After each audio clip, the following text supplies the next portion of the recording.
The History of Intelligence from a View of Korea, Cube 1302. 1975년 4월 30일 베트남과 미국 월남의 사이공이 함락된다. 1년 있다가 이제 1976년 7월 2일 베트남 사회주의 공화국으로 통일된. 베트남 전쟁은 1955년 11월 1일부터 1975년 4월 30일 사이에 벌어졌는데 이것은 제2차 인도차이나 전쟁이라고도 한다. 1차 인도차이나 전쟁은 46년, 그러니까 1946년 12월 19일, 그러니까 2차 대전이 종료되고 난 그 다음에부터 시작해서 1954년 8월 1일까지 벌어지게 됩니다. 자, 75년 4월 30일 월남 사이공 함락. 1976년 2월 18일 미국 포드 대통령이 행정명령으로 정보감독위원회 IOB를 설립한다. Intelligence Oversight Board, 정보감독위원회. 이것은 그 이전에 있었던 상원 처치위원회와 그 행정부 록펠러 위원회의 정보기관 불법행위 조사가 있고 난 이후에 벌어진 조치였었다. BCP야, 아이젠하워 대통령이 설립한 이제 해외 정보자문위원회인데, 이 BCP야하고 정보감독위원회 IOB 이 둘 다 모두 최고 정책 결정권자의 조직 개편을 통한 정보 통제 방식이다. 근데 이 BCP나 IOB나 그 위법성 여부, 그러니까 정보기관의 어떤 위법성 여부, 이거는 이제 조사를 하긴 하는데 그 사건 추적이나 소환권이 부족하다. 다음 1976년 4월 5일 중국 제1차 천안문 사태가 벌어진다. 이전에 1976년 1월 8일, 그러니까 석 달 전에 정원라이, 주은래가 이제 사망을 하게 되는데, 이 충무지를 할 때 이제 4인방을 이렇게 비판하게 된다. 이 4인방, 강청, 장춘교, 요문완, 왕홍문, 이들 4인방을 추모식 할 때 비판을 하게 되는데, 76년 9월 9일 천안문 사태가 터지고 나서 5개월 정도 있다가 마오쩌둥이 사망을 한다. 그럼으로써 66년부터 시작되었던 문화대혁명이 종식을 맞이하게 된다. 그러니까 10년간 문화대혁명이 지속되어 온 것이다. 이제 마오쩌둥이 이제 사망하고 나서 화거평이 덩샤오핑과 인민해방군의 지지를 받아서 1976년 10월 10일 마오쩌둥 사망하고 한 달 있다가 이 4인방을 다 체포해버린다. 강청, 장칭, 장춘교, 장춘자오, 요문완, 야원위안, 왕홍문, 왕홍원 4명을 체포해버린다. 그러니까 마오 추종파에 해당하는 범시파가 있는데, 이 범시파는 공산당 중앙조사부의 역할 권한을 증대하면서 이렇게 세력을 확대해 나가겠다. 이 당 중앙조사부, 내사와 대내 안전 이런 데 주안점을 두는 조직인데, 예전에 있었던 그 중앙사회부라고 생각하면 되겠다. 그러니까 하여튼 마오 추정파인 범시파는 문화대혁명이 종식되고 난 후에 당 중앙조사부의 역할 권한 증대를 통하면서 세력을 확대해 나가겠다. 그리고 나서 2차 천안문 사태는 89년, 그러니까 13년 후에 다시 벌어지게 된다. 1976년 7월 4일 이스라엘, 팔레스타인, 우간다 엔테베 작전, 다른 말로 썬더볼트 작전이라고 하는데, 그 작전 시간이 105초 걸렸다. 1분 45초 만에 작전을 완료한 것이다. 우간다에 있는 엔테베 국제공항에서 에어프랑스 항공기가 팔레스타인 테러리스트에 의해 납치가 됐는데, 이때 이제 이스라엘의 13전대 아만의 사일렛 메트칼이라고 하는데, 이것은 이제 총참모 부소속의 수색 정찰 부대로서 반테러 작전 특화된 어떤 부대라고 볼 수도 있는데, 하여튼 이 이스라엘의 13전대가 납치된 인질을 105초 만에 구출을 해낸 것이다. 이후에 전 세계적으로 이러한 특공 부대가 만들어지게 된다. 1976년 8월 18일 한국과 북한 그 판문점에서 북한군이 도끼로 미군과 한국 국군을 사상하게 하는 그런 만행을 저지른다. 1976년 10월 25일 한국과 미국 박동선 코리아 게이트가 터진다. 주로 이제 본격적으로 이제 시사화된 게 이제 77년도이기 때문에 미국에서는 이제 1977 Korean Scandals라고 이제 부르는데, 민주당의 지미 카터가 미국의 대통령으로 당선되면서 CIA, FBI, NSA, 그다음 미 국무부, 미 법무부 등이 이제 한국과 관련된 어떤 비리를 이제 수사하기 시작한다. 미국의 하원도 국제관계 소위원회, 그러니까 프레이저 위원회라고 하는데, 국제관계 소위원회, 프레이저 위원회를 구성해서 청문회를 시작합니다. 또 박동선 이제 중정 요원인데 로비 자금을 줘야 되는데 못 주게 되니까 그냥 횡령사고도 발생합니다. 코리아 게이트 사건 터지고 국내에서는 이제 미국 첩보원의 어떤 청와대 도청 사건이 있었는데 그게 또 발각이 된다. 김영욱은 미국의 의회에 출석해서 발언을 하게 되고 박동선도 미국 의회에 출석을 해서 발언을 한다. 그러면서 한미 관계가 굉장히 악화되게 된다. 참고로 화이트 스노우라는 공작이 있었는데 이 백설 공작이라고 그 중앙정보부의 요원인 박동선이 주도한 로비 공작이라고 볼 수 있다. 그 미국의 루이지애나 석유화학시설에 대한 설계도와 배치도를 입수를 해서 울산과 여수의 화학단지 건설에 활용을 하게 됩니다. 근데 이것은 그 김상근이라고 외교부에 근무하던 이제 참사관이 있는데, 이 사람이 미국에 망명을 하면서 백설 공작, 화이트스노우 공작에 대해서 폭로를 하게 됩니다. 1977년 미국 알래스카 세미안 섬에 코브라 데임이라고 불리는 그 레이더 시스템 신호정보 수집 지상기지를 설립을 합니다. 그리고 이곳에서 조련의 ICBM, SLBM, 그러니까 대륙간 탄도미사일과 잠수함 탄도미사일을 감시하는 그런 업무를 맡게 됩니다. 자, 77년 알래스카 세미안 섬 코브라 데임 레이더 시스템 신호정보 수집 지상기지. 같은 해 77년 CIA의 캠파일스, 윌리엄 피터 캠파일스라는 요원이 키홀 11 인공위성 프로그램인데 거기에 1급 기밀 매뉴얼을 주 아테네 소련 대사관에 있는 KGB에 $3,000를 받고 팔아버렸다. 이후에 78년 11월 17일 징역 40년을 선고받고 96년 12월 16일 석방이 된다. 한 18년 정도 복역을 하고 석방이 된 것이다. 1977년 미국 패킷 전송에 성공을 한다. 패킷 전송.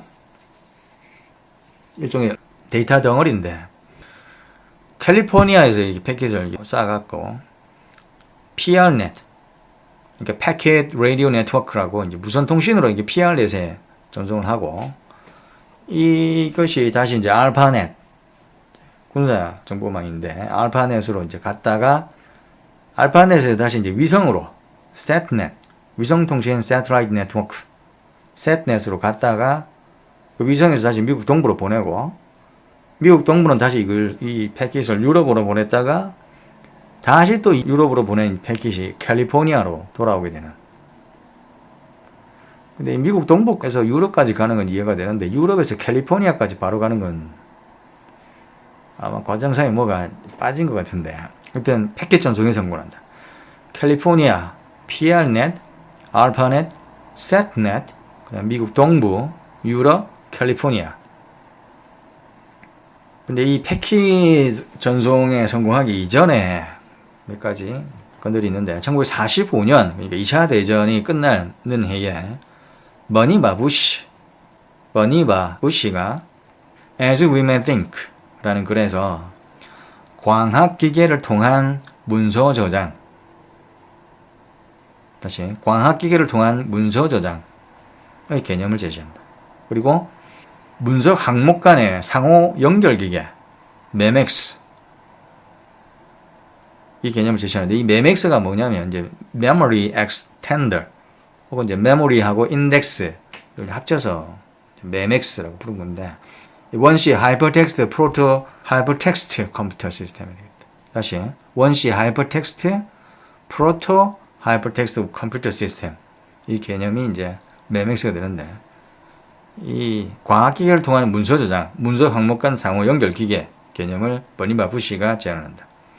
그리고 이것은 이후에 월드와이드 웹하고 개인 지식 기반 소프트웨어에 영향을 주게 된다. 그리고 20년 좀 못된 시간이 지나서 1964년 폴 바란이 핵전쟁을 대비한 통신망 분산의 필요성을 보고를 한다.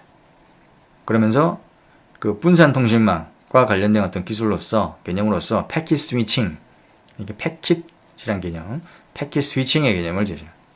그리고 이것은 실제로 알파넷에 적용이 된다. Advanced Research Project Agency, 그래서 알파넷인데, 이 명령 수행과 정보 통제를 주요한 개념으로 잡고 있는 것이 이제 알파넷이 된다. 그리고 4년쯤 있다가 68년 엔젤 바트가 마우스, 키보드 이런 하이퍼미디어 개발에 어떤 영감을 부여한다. 그리고 73년 매트칼프가 이더넷이라는 로컬 수준 네트워크 구성을 용이하게 하는 어떤 아이디어를 제시한다. 이더넷이라는 게 에테르넷인데, 에테르넷. 그러니까 전자기파 전파를 위한 편재하는, 그러니까 어디서나 존재하는 완전 수동적 매체, 매질이라고도 하는데, 어떤 매질의 개념에 해당하는 이더넷 네트, 이 개념을 이제 매트칼프가 제시를 한다. 근데 오늘날은 이제 이더넷은 OSI 모델의 물리 계층에서 그 신호와 배선, 그러니까 신호 연결해 주는 거니까 네트, 신호와 배선을 의미하기도 하고, 데이터 링크 계층에서는 MAC 패킷과 프로토콜의 형식을 정의하는 것. 그러니까 MAC, Medium Access Control 패킷하고 프로토콜, 어떤 규약의 형식을 정의하는 것이 이제 이더넷이 됩니다. 다시요.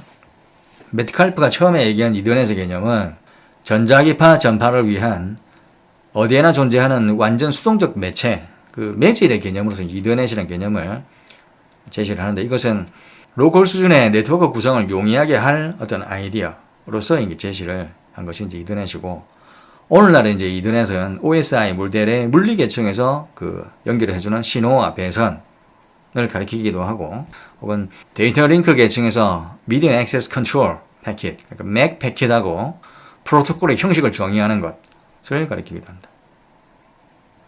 그리고 74년 이제 테드 넬슨이 하이퍼텍스트의 개념을 제시한다. 그러면서 자나두 프로젝트라는 것을 실행을 해서 이것이 이제 웹으로 발전하게 된다.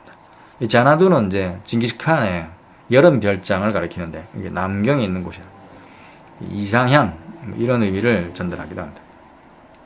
그리고 나서 이제 77년 이 패킷 전송에 성공을 하고, 그 다음에 79년 유즈넷, 유저스 네트워크가 시작이 된다. 이 유즈넷은 듀크 대학과 노스캐롤라이나 대학, 채플힐의 유닉스 시스템을 전화선으로 이렇게 연결을 해서 서로 뉴스를 이렇게 교환하는 그런 네트워크였고, 이것은 이제 학생들이 이제 주로 만들었는데, 주로 이용을 하고, 가난한 자들의 알파넷이라고도 불렸다.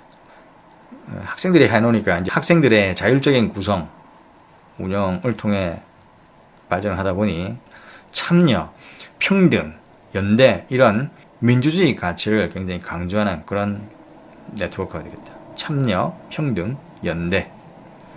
그리고 83년도에 알파넷은 연구망, 디펜스 리서치 네트워크와 군사망, 밀넷으로 불리게 된다. 다시 연구망, 디펜스 리서치 네트워크, 리서치, 그 다음에 군사망, 밀넷, 이 두 가지로 알파넷이 불리게 된다.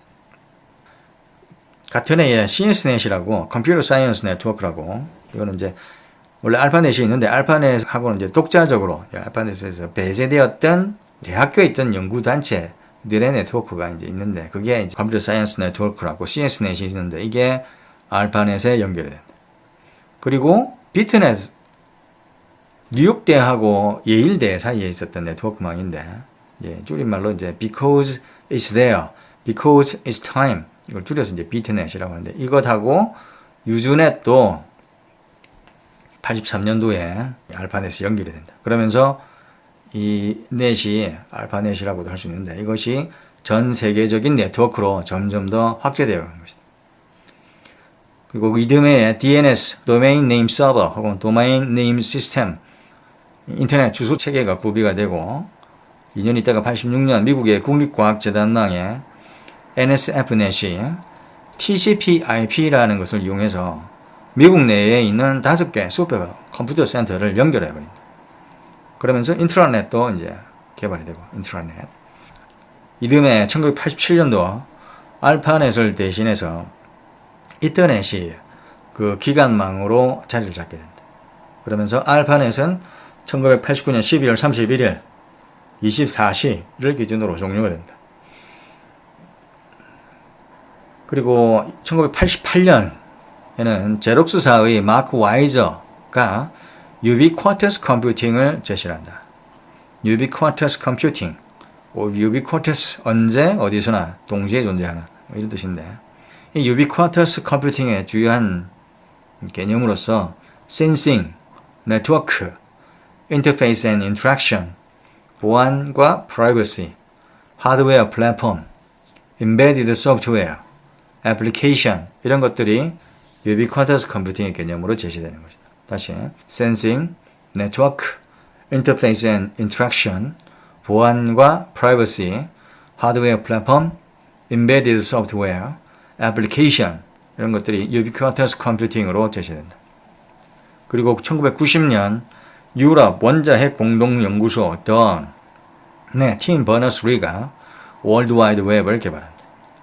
월드와이드 웹 이것은 멀티미디어와 하이퍼텍스트를 이용한 것인데 이제 하이퍼텍스트는 이제 테드 넬슨이 그 개념을 제시한 것이고 언어로서 이제 HTML, 하이퍼텍스트 마크업 랭귀지 하고 데이터 교환을 위한 어떤 HTTP 그 다음에 주소, URL 이런 개념이 도입이 된다. 다시 90년도에는 팀 버너스-리가 월드와이드 웹을 개발을 하게 되는데 이것은 멀티미디어와 하이퍼텍스트를 이용한 것으로 그 언어로서 HTML 교환을 의미할 때는 HTTP 그 다음에 주소를 의미하는 URL 이런 개념이 도입된다. 그리고 이제 93년도 일리노이 대학에서 모자이라는 웹 브라우저를 개발하게 된다. 그리고 이것은 94년 넷스케이프로 발전해서 아예 회사로서 이렇게 설립이 되고 야후도 이제 서비스를 시작하게 됩니다. 94년 6월 달에는 이제 한국도 KT에서 상용 서비스, 코넷 서비스를 시작한다. 그리고 인터넷 정보저 공자 ISP가 등장해서 일반인들에게 상용 서비스를 제공하게 된다. 98년도에는 국제 인터넷 관리기구 ICANN이 설립되고 인터넷 주소 체계를 관리하게 된다. 2001년 5월 달에는 팀 버너스-리가 Scientific American 이라는 글에서 잡지라고 해야 되나? 하여튼 거기에서 그 웹 기술은 시멘틱 웹으로 나가야 된다라는 것을 주장합니다. 그에 따라서 이제 웹 기술 표준을 제정하는 W3C에서 시멘틱 웹이라는 것을 이제 연구하게 됩니다. 의미 기반 웹이라는 것을 연구하게 된 것이다. 77년 3월 9일 미국 터너 제독이 CIA 국장으로 취임을 하게 됩니다. 해군 장성 출신인데 카터 대통령과는 해군사관학교 동기가 됩니다. 이 터너 제독은 터너 이제 CIA 국장은 휴민트 인간정보보다 테크인트 기술 정보를 중시한다. 그래서 할로윈 대학살이라고 할로윈 마사커라고 공작 부서 800개를 폐쇄해버린. 거기서 일하는 요원들은 이제 전권을 가든가 해고가 되든가 그랬을 텐데 이후에 이제 1981년도 레이건이 이제 대통령이 되면서 CIA 국장으로 윌리엄 케이시가 이제 자리하는데 이 KC 국장은 다시 인간 정보를 중시하고 공작 능력을 극대화하게 된다. 1978년 미국 법률이 하나 이제 상정이 되는데 National Intelligence Reorganization and Reform Act, 정보기구 재조직 그리고 개혁법이라 해가지고 여기에 이제 암살 공작 금지라는 조항이 들어가 있는 어떤 법률안이 만들어졌는데, 근데 이것을 의회에 이제 상정을 했으나 계속 통과를 안 시키고 있다가 회기가 그냥 종료되면서 입법 통과가 안 되고 이 법률안은 이제 사라지게 되버렸죠. 이 암살 금지와 관련돼서는 1976년도 이제 포드가 행정명령으로 암살을 금지한 사례가 있고, 이후에 이제 법률안을 상정을 했지만은 통과는 안 됐고, 그래서 이제 다시 또 1981년도 이제 레이건 대통령이 이제 암살을 금지한 행정명령이 있었는데 이것이 어느 날까지도 이 행정명령 자체로서 유효하다. 별도로 법률안은 만들어진 것이 없다. 근데 2001년도에 이제 9.11 사건이 있고 나서 재해석을 해서 오사마 빈 라덴 등과 같은 이런 테러주의자에 대한 암살은 테러와의 전쟁에서 필요하다고 이제 합법화하게 되었다. This bill was introduced in the 95th Congress, which met from January 4th, 1977 to October 15, 1978. Legislation not enacted by the end of Congress is cleared from the books. 그러니까 올라갔다가 통과 안 되니까 그냥 없어진 것이다. 78년도 미국 카터 대통령이 정보보안감독청이라는 것을 설립한다. 정보보안감독청, 비밀분류 프로그램 이런 것들을 이제 감독하는 업무를 맡은 기구인데, 전 행정부처의 비밀분류 체계와 국가산업보안 프로그램의 정책을 점검하고 감독하는 기구로서 정보보안감독청을 설립하고, 특히 이제 비밀분류 프로그램 이런 것을 감독하게 됩니다. 1978년 중국, 홍콩, 대만도 들어가겠는데, 이 삼합회, 트라이어드, 이 삼합회가 중국이 이제 개방이 되면서 본토로 진출을 하게 됩니다. 본토에 있는 이제 삼합회는 이제 흑사회라고 하고, 홍콩에 있는 삼합회는 이제 신의안, 대만에 있는 것은 이제 중령망, 합쳐서 이제 트라이어드 삼합회라고 합니다. 다시 본토의 흑사회, 홍콩의 신의안, 대만의 중년망이 이제 삼합화가 되었다. 그럼 78년 터키 쿠르드 노동자당 PKK가 창설된다. 78년 1월 14일 한국과 북한, 이전에 그 35호실 대외정보조사부가 되고 나중에는 이제 정찰总국 3국 해외정보국이 되는데, 여기서 이제 최은희 배우인데 최은희를 납북한다. 남편도 6개월 있다가 7월 19일 날 신상옥도 납북을 해간다. 자, 78년도 35호실에서 해외정보국이라는 곳인데 지금 현재는 여기서 최은희, 신상옥을 납북을 해간다. 그 주도자는 김정일이었다. 그 다음에 79년 미국 국가정보연구회가 설립되었다. Consortium for the Study of Intelligence. 국가정보연구회가 79년 미국에서 설립되었다. 이후에 94년 미국 정보체제개혁 실무연구팀을 구성하고 정보기구 개혁안 이런 것을 제시하게 됩니다. 79년 1월 16일 이란 호메이니 혁명이 터진다. Iranian Revolution, Islamic Revolution. 78년 1월 7일부터 79년 2월 11일까지 하여튼 호메이니 혁명이 1년 정도 지속이 된다. 사하라고도 하고 샤라고도 하는데 이 정권이 몰라 그런다. 이 샤 정권은 1953년도에 세워진 정권인데 입헌 군주제 팔레비 왕조 정권이라고 생각하면 되겠다. 이 에이작스 공작으로 세워진 정권이었는데 이 정권이 이제 호메니 혁명으로 몰락을 하게 된다. 그러면서 이슬람 종교 지도자가 최고 권력을 가지는 정치 체제로 변한 것이다. 다시 그러니까 사실상 신정 체제가 된 것이다. 즉 샤, 왕이라고 해야 되나? 하여튼 샤가 지배하는 왕국이 아닌 이슬람 율법학자들이 지도하는 민국이 수립된 것이다. 여기서 이제 민국은 이제 신정에 의해서 이제 통치가 되는 이제 지도하는 율법학자들이 지도하는 신정 체제라고 볼 수 있습니다. 다시 샤가 지배하는 왕국이 아닌 이슬람 율법학자들이 지도하는 민국이 수립된 것이다.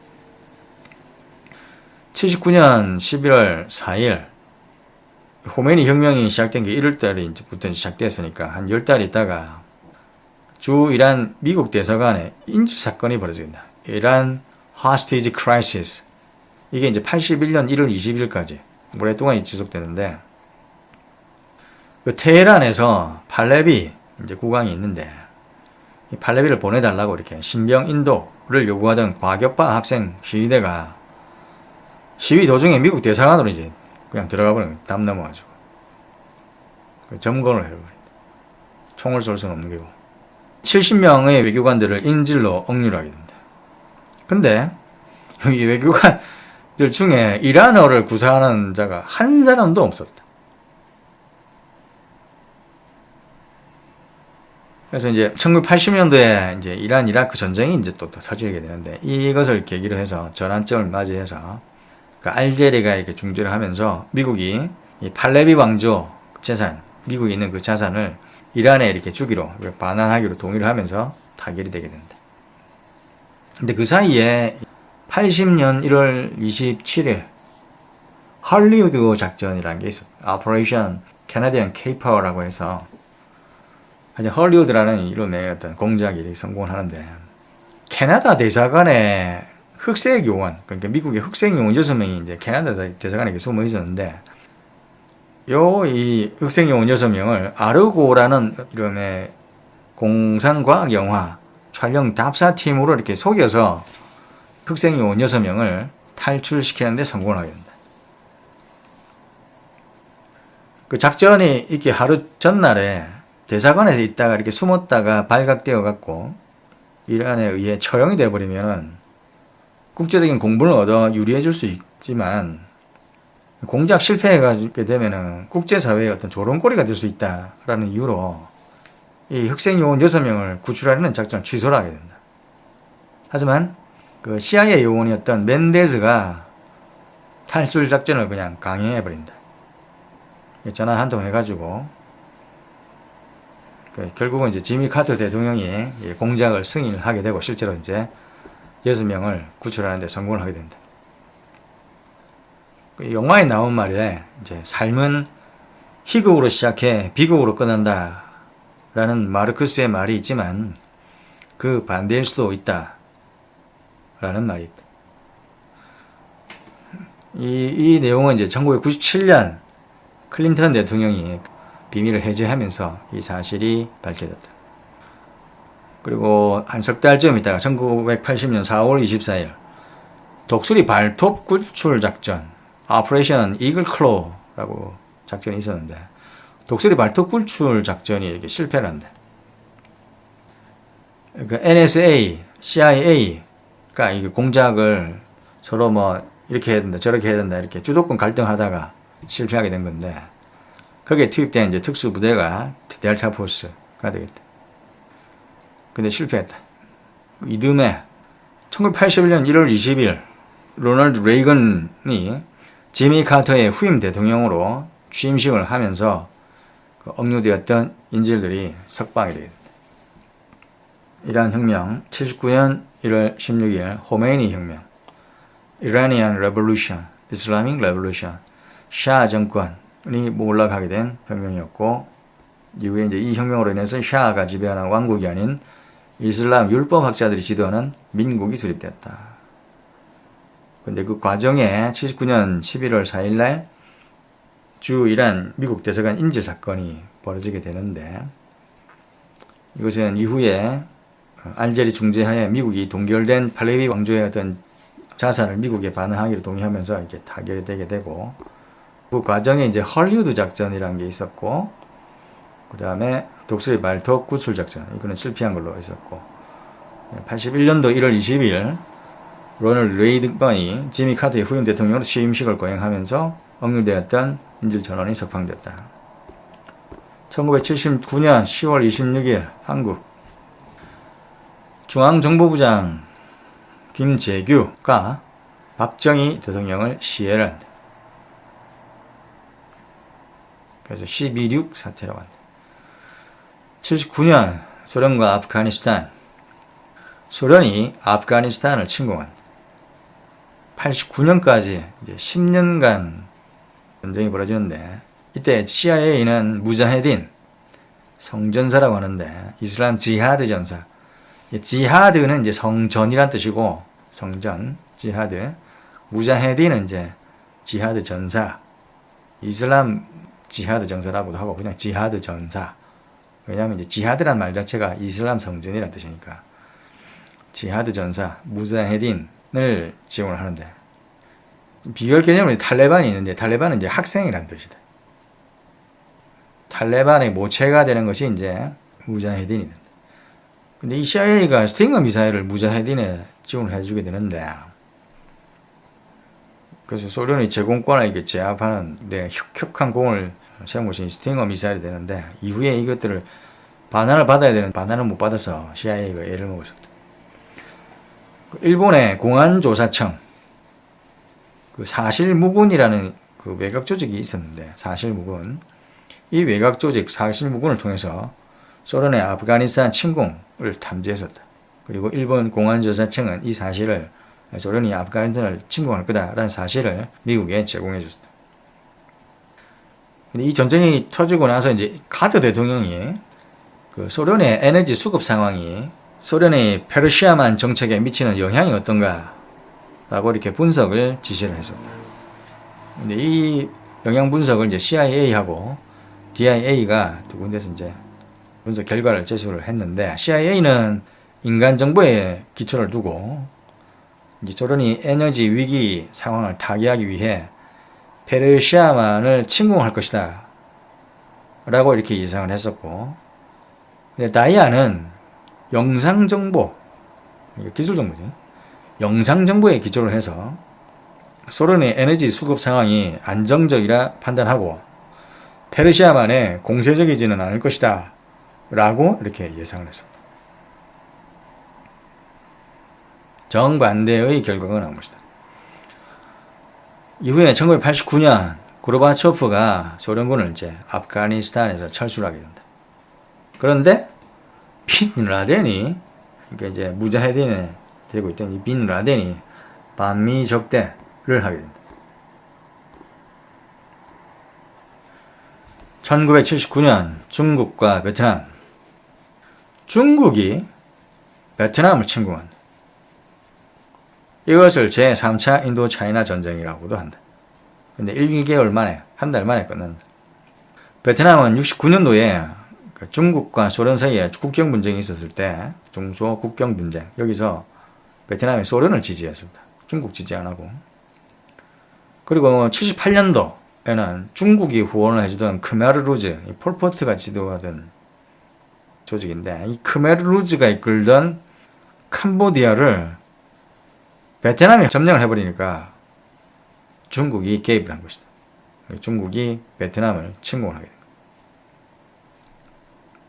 다시 79년도에 중국이 베트남을 침공하는데, 이것은 제3차 인도차이나 전쟁이라고 하고, 이전에 이제 중소 국경 분쟁이 있었을 때 이제 베트남이 중국을 지지 안 하고 소련을 지지한 바가 있었고, 거기다가 이제 78년도에는 크메르 루즈가 이끌던 캄보디아를 베트남이 그냥 점령해버리니까, 중국이 지원하던 곳이 이제 크메르 루즈인데, 요걸 이제 점령해버리니까 베트남을 중국이 침공한 것이다. 79년 이스라엘이 드론 정찰기 스카우트를 개발한다. 드론 정찰기. 그리고 실제로 1982년 레바논 전쟁에 스카우트를 투입하게 된다. 그러니까 스카우트 보내가지고 전자파로 베케 계곡, 그러니까 계곡 이름이 베케인데 이 베케 계곡에 설치되어 있는 지대공 미사일 발사대를 전자파를 쏴가지고 마비를 시킨다. 그리고 나서 이제 전투기 보내서 파괴를 시킨 거죠. 4년 있다가 1986년 파이오니어라는 드론 정찰기를 또 개발한다. 그래야 해서 이 파이오니어가 이제 미군이 이제 받아서 이제 쓰게 되는데 91년도 걸프전이 있었을 때 이라크 병사들이 미국의 파이오니어 무인기가 이렇게 다가오니까 그냥 100기를 그냥 항복을 하는 해프닝이 있었다. 사람도 없는데 비행기만 보고 100기를 들은 거다. 이후에 서처2, 서처 MK2 시스템 4세대 무인기가 되는데 서처2라는 것을 이스라엘이 개발하게 된다. 1980년에서 1990년 폴란드, 미국, 소련 레이건 대통령이 CIA로 하여금 폴란드의 자유노조 지도자 레흐 바웬사를 지원하도록 했다. 다시 레이건 대통령이 CIA로 하여금 폴란드의 자유노조 지도자 레흐 바웬사를 지원하도록 했다. 소련의 폴란드 침공을 방지하는 그런 공작을 했던 것이다. 이후에 1990년 12월 9일 바웬사가 폴란드의 대통령으로 당선했다.